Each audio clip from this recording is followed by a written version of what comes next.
Many thanks for your time. We can start off with some health issues, and 8 people have been confirmed dead in the Bunahafo region following an outbreak of pneumococcal meningitis. About 30 people are also said to have been hospitalized after they were infected with the deadly disease. Dr. Michael Roxinejay is District Director of Health at Atani, and he joins us over the telephone lines now with some on this.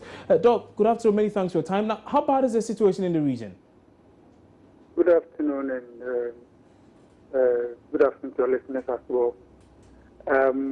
As I speak now, the situation has calmed down a bit. At least we are not recording as high patient turnout as compared to the latter part of December. From yesterday around 3 p.m. till now, we've not had any new patients coming in. Tell us about what could be the cause of such a disease around this particular period of time. Yes, it's like you rightly said, it's a pneumococcal meningitis outbreak. And pneumococcus, they usually commence in some people. I mean, some people are carriers of the bacteria and would never fall sick. But others do not have that immunity or are not exposed to that bacteria. So the moment they come to contact with the bacteria, then they can get sick. Usually the bacteria causes respiratory tract infection like pneumonia, sometimes otitis media. And the meningitis is at the end of its complications or its sequelae. It's not usually common for it to cause the meningitis outbreak. But unfortunately, we have this on our hands now. And several factors have contributed to that. Indeed. Earlier we were told that about 30 persons were on admission. They had been hospitalized because they had come into contact with this particular disease. Do we have same numbers still hospitalized? And what really is being done to curb the situation? Yes, for now, we will put in our control measures. That's how come the numbers have even come down with respect to the number of people turning up for admission. Like I said earlier on, from yesterday 3 p.m. till now, we've had only a single new case coming in. And those on admission are also getting better. And they are all out of danger. Right. Many thanks for your time on News Today. And we've been speaking to the director at the Tyne Hospital, Director of Health at the Tyne Hospital there. And we can do some more on this particular story. And the Director of Public Health at the Ghana Health Service, Dr. Bedusa Akode, has also been telling us more about this deadly disease. Being the bacteria, strep pneumonia, it lives within the throat of most of human beings as a normal commensal. And during the dry season, when the dry season starts, and here our dry season starts with the Harmattan, the throat gets cracked, the upper airways get broken, the immunity at that area for defense against penetration of this germ into the body gets weakened, and the germ takes advantage and gets into the bloodstream, finally ending up in the meningitis. So periodically it happens, but then how it exactly happens, the risks are what I've mentioned, being a dry season, overcrowding, and people weaken immunity for one reason or the other. So it's unfortunate it happens, but then the important thing is how do we pick this quickly when it happens and deal with it? Exactly. So there are teams that are monitoring the various thresholds for each suspected case. You take samples, send it to the lab, and then make sure that you know what you are dealing with and address the causative agent, the cause adequately. This one, it was picked early, and I think initially when we had 12 cases with 6 deaths, unfortunately. But then immediately measures have been put in place. The region and districts are actively on the ground, intensified public education, following contacts and giving them necessary medication, and making sure that it doesn't spread further and cause undue. It's not everybody who has the germ that will develop the meningitis. But then as soon as people start having the signs and symptoms, those that report early, survival is almost is almost 100% expired. It's when we delay and get to the hospital at a late hour, which we start having problems. And what are the signs that what are the signs that should get you worried? The signs and symptoms include fever, general weakness, headache, and neck pain and neck stiffness. Okay. So any of these symptoms and signs, one person, and we need to immediately report to any of the nearby health facilities. Okay. And now, the lifeless body of a 41-year-old man who committed suicide has been found at Odoko official town this morning. The deceased, Ishmael Ashong, is said to have taken his life at his home in the community. Matilda Pomega just returned from Odoko official town and joins me in studio now with more on this pretty sad story. So, Matilda, first and foremost, tell us much more about this man and what could possibly have led to his decision to take his own life. Okay, so like you rightly said, Ishmael Ashong, a 41-year-old father of 4.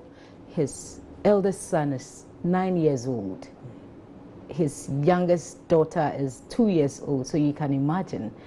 And he's been living with this woman for years, and they together they raised these 4 kids, and he's a mason. And then I'm told he's very hardworking.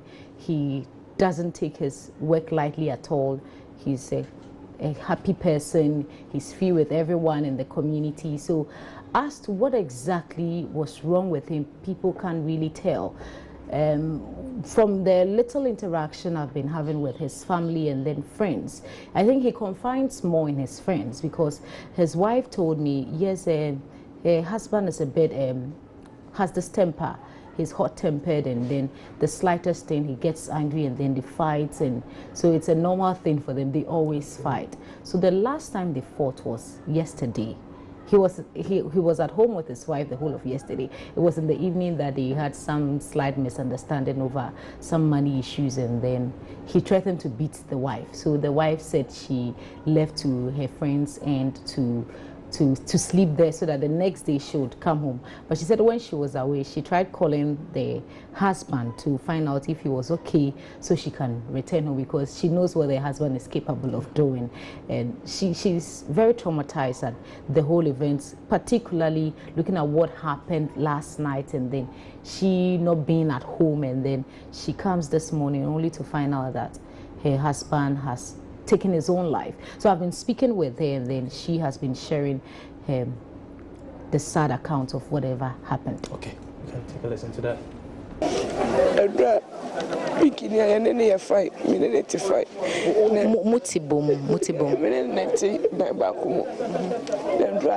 Sika bi bedi me check na ndra no me ha mo sika no nto na me ha na me se o de kota de amankwala no ti me fa ma no always satam so no okọ ejuma na do na sika bebre wo no ho no person jimi me de na ka ho me kan say me de me fa ma no say man fa ma no no okọ ejuma ba be bom ye prame nti me ndra esa me se na koma ba nti esa no me ye we me call madam for being check and I'm a call that intend when you can make friend say na come about from na membra fee at my friend is our farm to Brian my friend is still ni way for me nti say I me dana no power with my head my bafi nikitan pala for me ja me man you more on by for how that they penini benya 10 years January, second born was 7 years, third born was 4 years, and fifth born was 1 year.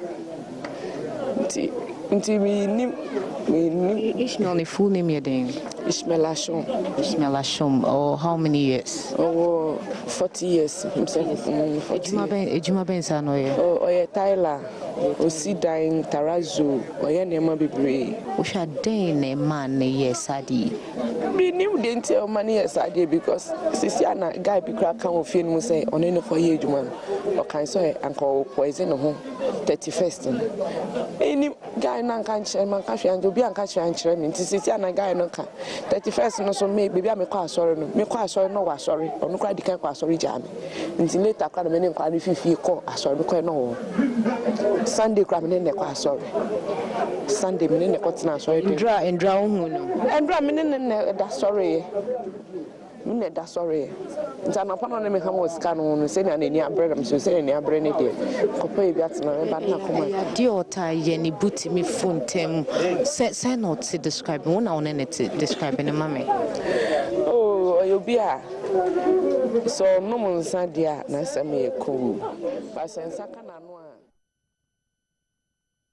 Okay, so that was wife of the gentleman who's just passed away. But Matilda is still here with me in studio. So I'm sure you do a quick translation of what the media exactly. has been saying. Yeah. So what she's saying is that she's been living with her husband for some years now, and then usually they do have this little misunderstanding. But yesterday, in particular, she received some money from some friends, and the husband asked her to borrow her part of the money, and she said no. She was keeping that money so that when the children resume school, she'll use that to buy their clothes and all that. And the husband got angry that he needs money from his wife, and then she's not willing to give her the money. Okay. So as usual, he got angry again and then threatened to beat her up. So she left the house. Okay. So she came back this morning only to find out that the husband has taken his life. At a point, I heard her talk about his friends of this gentleman saying that he wanted to poison himself and all. Yeah. So were you able to get through to some friends or at least residents of the place? I spoke with a lot of his friends. Some were not shocked at the decision that this young man took. Why? Because last year he kept telling them, I want to kill myself, I want to take my own life and all that. As to what exactly was wrong with him, he couldn't open up to his friends, but he kept saying that. I'm told last time he tried somewhere in December, he actually hugged himself, but a friend got in there and then they rescued him, and then they beat him up, and then they advised him. That was what they said. But later he tried again to poison himself on 31st night. You can tell that this man was really determined to take his own life, but as to what exactly was disturbing him, what exactly was wrong with him, they can't tell. But I've been speaking with some of his friends, and then they've been sharing some thoughts. Okay. What I can tell about Ismail, I know Ismail can do anything, because I always talk to him almost more than 10 years ago. But the thing is haunting me. I'm sure maybe I can't tell. I'm not the family member, but I can tell maybe the spiritual thing is worrying the guy. There's a bit spiritual thing inside what he is doing. So, by what has happened, are you saying you're not surprised? I'm not surprised. You're not surprised he's committed suicide? I'm not surprised. If he's talking to you, he can stand here talking to you, but to read some phrase, you will forget that he's talking to you, and the man will go different. He's most often absent-minded. It's true here. Outside-minded. I'm told you were one of the people he confided in, and he told you recently that he wanted to commit suicide. Yeah, because one of our friends died, I think a month or 2 months ago. He came to me that he to suicide, and I asked him, if someone died, he wants to kill himself. If Okay, so Matilda, just before you go, you earlier mentioned to us that the police was around. What have they been saying? Well, it took the police some time to get in there. I would say that the family told me since 5 a.m. they've been trying to reach the police. So it was when we got there we realized they were still not getting through. I called the Odoko commander, and then he deployed some men there, and then eventually they took the body away. Okay, many thanks for that update. Sure. And that was my colleague Matilda from Megan, who just returned from Odoko official town with that particularly sad story. But moving on, we can do some more stories now. And police in the Ashanti region have made one more arrest in connection with the murder of a middle-aged man who identified a robbery gang in Kumasi. 5 suspected robbers shot and killed the man, who identified them after a raid at Bokanche, a suburb of Kumasi in the Ashanti region. The gun-wielding assailants are said to have fired at the victim, Kwame Boateng, after he had identified them by their names. Love FM Sohim Interior joins us on phone now with an update on the situation. So, what more do we know about these arrests and who these suspects are in the first place? Yes, the arrest brings to 3 the number of people arrested in connection with the shooting of Mr. Kwame Boateng, also known as co-chairman. They all happened yesterday. A few minutes after 6 p.m., I had information that police had picked up the 3rd suspect And police, as we speak now, have declined to give details of the 2 other suspects arrested, apart from Bismarck Owusu, who was arrested early yesterday morning. So as we speak now, the Ebuaka Police and the Regional Police Command have declined comment and have declined to give details of the 2 other suspects arrested, except to say that police are still going ahead with the investigation. Well, that was an update of that particular security situation in the Ashanti region. And moving on now, and the Christian Council of Ghana is urging church leaders to use their platforms to educate members to vote on issues and competence in the upcoming general elections. General Secretary Reverend Dr. Opuni Frimpong observes there's too much inducement in the country's current electoral process. He's been speaking at the 2016 National Ministers Conference of the Presbyterian Church of Ghana in Kumasi. Show FM's Ohiming is at the event, and he still joins us live now over the telephone with some more on this. So, on this particular story, can you tell us more about this call by the General Secretary of the Christian Council in the first place? Yes, Reverend Dr. Opuni Frimpong was delivering what they call flattener message to the Presbyterian Church of Ghana at the 2016 General Ministers Conference here at the Kwame Nkrumah University of Science and Technology. So Reverend Opuni Frimpong said particularly that looking at this year will be a very crucial year where a major decision or also a major decision moment for Ghana as parliamentarians and presidents are also elected. So he says that this year particularly imposes a lot of responsibility on church leaders to actively participate in the electoral process. He says that the church leaders should not sit on the fence, but also take part in the electoral process. And in taking part of the electoral process, he wants them to use every platform to educate their members who are coincidentally are also electors who also take part in the elections to vote based on ideas and issues and also on competence. And he says that they shouldn't vote or they shouldn't be afraid of anybody, not because they have been colored by anything. And he says that as part of efforts to ensure sanity in the 2016 general elections, the Christian Council of Ghana is seeking or mobilizing resources to undertake voter education across the country so that Ghanaians will take part in the elections and also vote on issues and for competent people. Many thanks for that particular update, and that was Ashanti Regional Correspondent Ohiming bringing us a lot more on that call by the Christian Council of Ghana. Still watching News Today here on your Joy News channel on Multi TV. We'll return shortly with some more news right after these messages.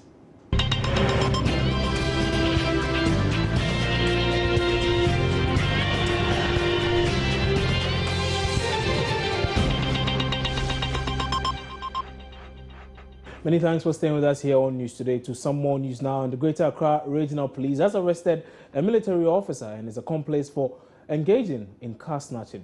The 2, Lance Corporal Kweku Michael, professional military officer, and Bafo Archer, who is a heavy load equipment operator, were both arrested on the 29th of December 2015 when they attempted to sell the stolen car here in Accra. Addressing the media, the Deputy Regional Commander ACP Timothy Bonga appealed to the public to help in the arrest of a third suspect, Richard Opoku, who, according to the police, is on the run. Lance Corporal Kweku Michael, age 24, profession, military officer at the Southern Command, Teshi. His accomplice, Bafo Archer, age 24, profession, heavy load equipment operator.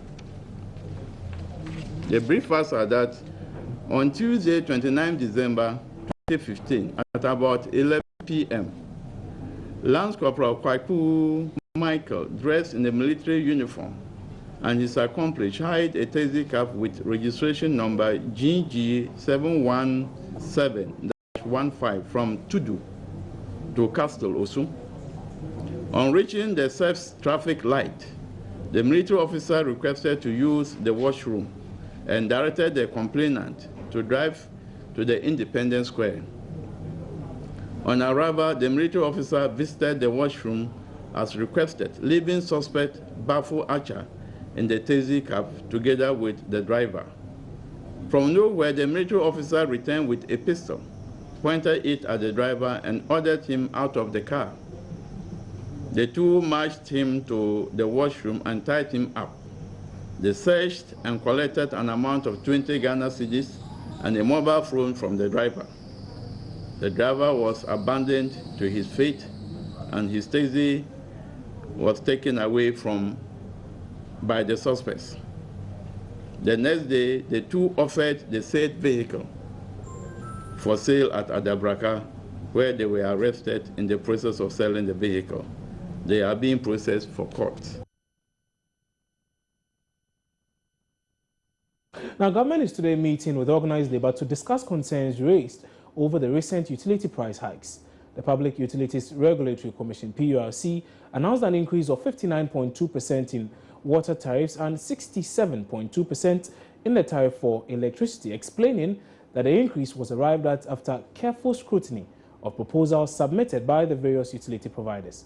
But the adjustment has not gone down well with too many Ghanaians, with some groups calling for a review on a total reversal of the decision. Meanwhile, the Center for Freedom and Accuracy is blaming the bad governance of the NDC as the reason for the numerous hikes in tariffs across board and the introduction of new taxes in the country. And Raoni believes the country is at a break point and needs a strategic drive by leadership to remedy the situation. You cannot increase tariffs on a service that does not exist. But we are doing it now because the government really needs the money. It's like you are a worker at Joy News. I'm sure if you had a Jaguar, you would like to drive in a Jaguar. If you take your pay slip to the dealers of Jaguar, they may give you a Jaguar. But at the end of the month, a large sum of money will be deducted from your salary. And when you go home driving your Jaguar and you are faced with electricity bills, you are faced with school fees for your kids, you are faced with chop money business, then you have to borrow. But remember, the deduction on the Jaguar will take quite some time. So you keep borrowing until to a point it is no longer possible. That is the very simple thing that has happened to this country that people don't even seem to appreciate.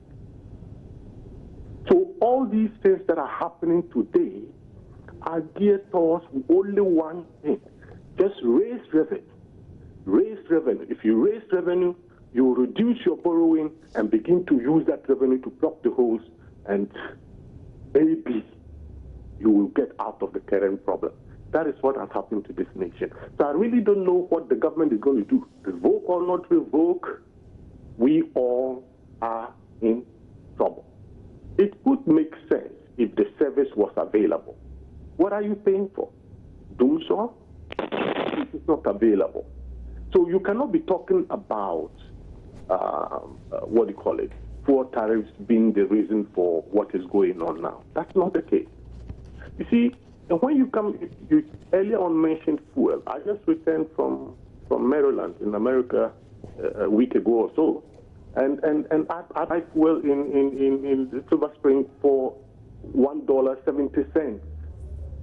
1 gallon of fuel in Silver Spring, Maryland, $1.70, and I come back to Ghana and I have to pay $4. It just doesn't. I don't know which part of this earth we are located and why we are doing what we are doing. But like I explained earlier on, we all as a nation are in a big, big trouble.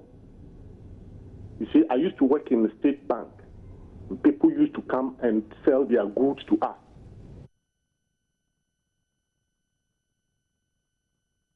Meanwhile, some Ghanaians have been expressing their thoughts on their expectations ahead of that stakeholder consultation on utility tariff increases. The price should be reduced, but previously such meetings has been held before. Or what has happened? Has the price reduced or it did maintain it? That is the question we should ask. So for my expectation, I want the price to be reduced, but I'm not sure it will be reduced because that was what it has happened before. and the price are still being the same. I'll be very much happy if they have the meeting, and I'm very sure, at least by all means, when they finish the meeting, I know there will, at least something will happen. They might reduce the prices of the fuel, light bill and things. You know, now Ghana, it's not easy. Last week like this, we are working under somebody. We don't have our own. So they have to check all those things and reduce the things for us so that we can afford something small. They will do the same. The price will not be reduced. Just for going to chop their things there, there will be no change will come from them. Well, and we are told that there's a particular meeting ongoing now between some stakeholders also on the transport fares as well. We'll be bringing you much more on this on our news analysis program. That's the Pulse, which airs at 3 p.m. But this is still News Today here on your Joy News channel on Multi TV. Time now for some business right after these messages.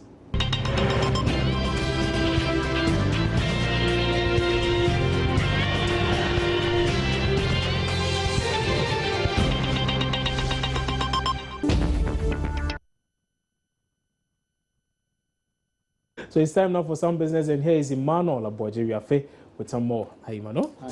So you have some more business news? There's a lot more, comments on the withdrawal of the tax, the withholding tax by government. Yes, a tax consultant is rather questioning, criticizing the complete withdrawal of the tax. He's saying that it should be relooked at and brought back. It's good. As in, they need to bring it back? Yes. I know you disagree with me. Of course I disagree with you. I know. So you give us details. Sure, right. Sure. So in business, the tax consultant Ali Nacha is advising against a complete withdrawal of the 1% withholding tax on investment income. This follows government's decision to suspend the implementation of the 1% withholding tax on incomes on investments, which was to have taken effect last Friday, January 1st. As part of the changes in the revised Income Tax Act, the Finance Ministry announced the suspension yesterday after submitting proposals to Parliament for a revision of the tax. Mr. Nachia has lauded the decision but says a complete withdrawal may not be a prudent economic decision. I think it's in good riddance because I've already indicated that the intention of government over the years not to tax interest earned by individuals is to encourage individuals to cultivate savings and investment habit. Where do individuals invest? Buying treasury bills, making fixed deposits, opening savings account. You would appreciate that the financial institutions are still struggling to sell products to individuals to encourage them to put their money there. And they are still having the challenges. So I think that if there is any discussion with the financial sector, they may come up with proposals of where we think we can help government raise revenue. And so I think that to withdraw it is good, because we needed to have first gone through all the repercussions before imposing it in the first place.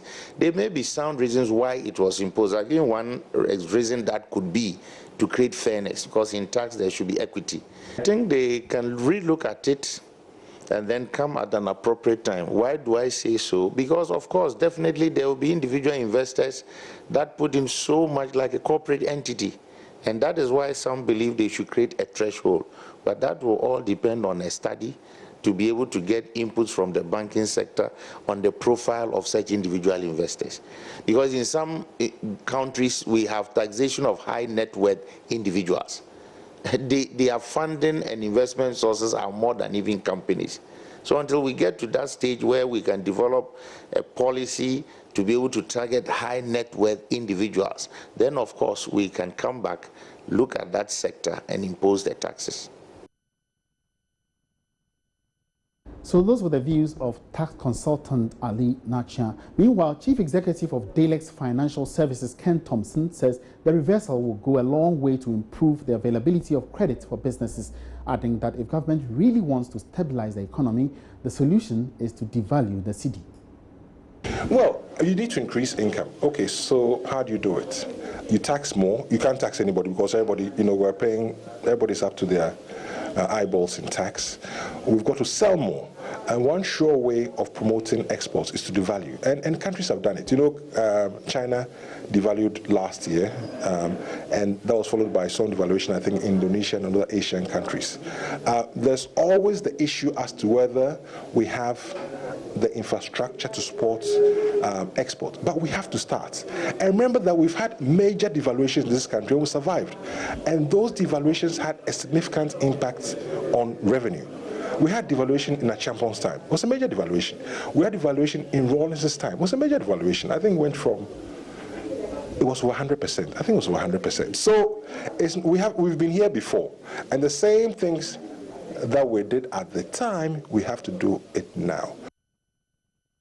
Away from that, the Controller and Accountant General's Department, CAGD, has served notice that salaries to government agencies outside a mechanized payroll system at the department would cease by March this year. CAGD says it has begun a process to migrate all subvented organizations onto a mechanized payroll system and has directed relevant agencies to submit details of payroll information for migration onto the system. The department therefore wishes to inform these remaining agencies whose salaries are paid outside the Government of Ghana mechanized payroll system at the CAGD that their subventions would cease in March 2016 if they fail to submit details of payroll information for migration onto the payroll system. The policy decision is to effectively manage and exercise budgetary control over payroll costs.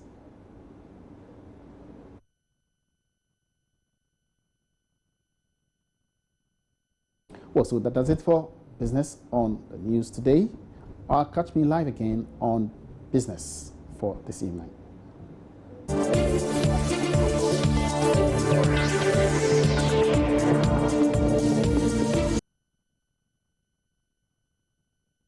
So from business, let's talk some sports now. Here's Benedict also joining us with the very latest. Hi, Benedict. And yesterday, you had a story about I did. I was actually shocked. You were shocked? Yeah. Why? I know. Well, he's not been doing so well, but well, Bengal is still a post, you know. No, yesterday I made a point. Well, yesterday I made a point on pause that, you know, if you follow football to the core and you really know what's on in terms of Spanish football, you wouldn't be surprised. No, I do understand. They want to play entertaining soccer. They want to play and that's not happening. Soccer. Because you look at the last 5 years, their statistics, things not really working well for Real Madrid. I mean, if they have the history where even coaches have come in, won trophies, and still they've been fired. Look at what happened to Carlo Ancelotti. Ancelotti won the La Liga, he won Champions League, but what happened? Yes, still he was fired. How much more, Rafa Benitez? I don't know, but really... And look who is in.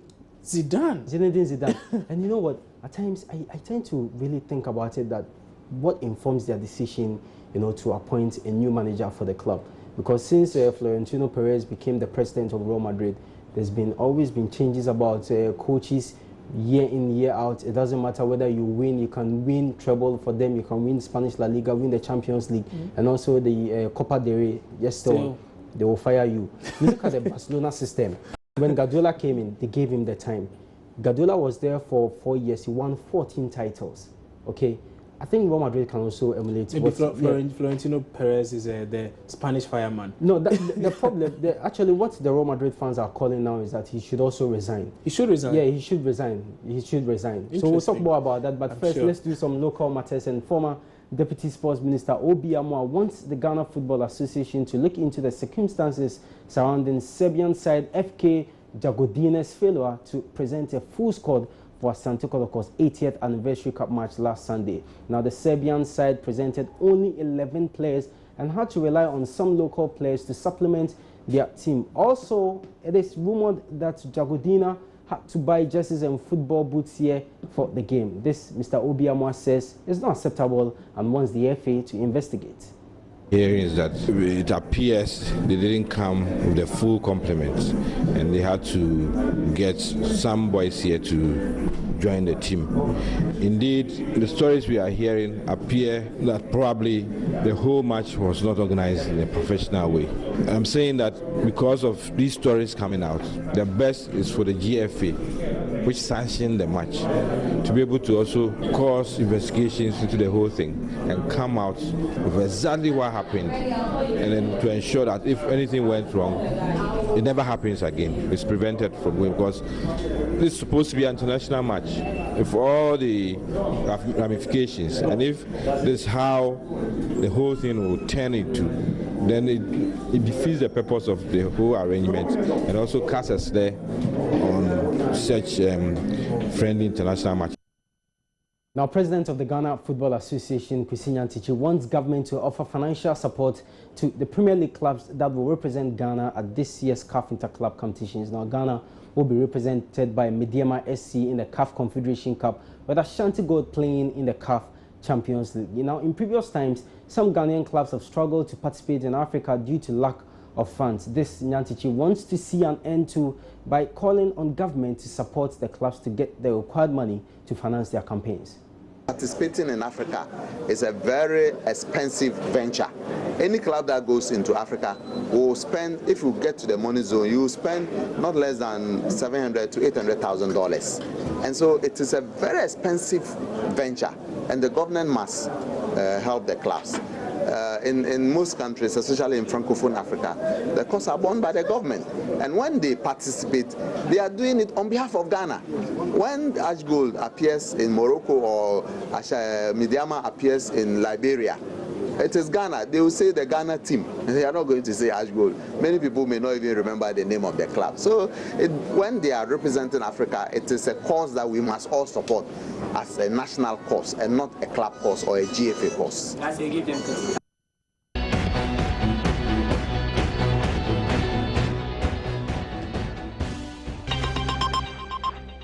And that's how we wrap up on News Today here on Joy News Multi TV. My name is Kwabena Chenchen Hineboating. There's more news on myjoyonline.com. Enjoy the rest of our broadcasts.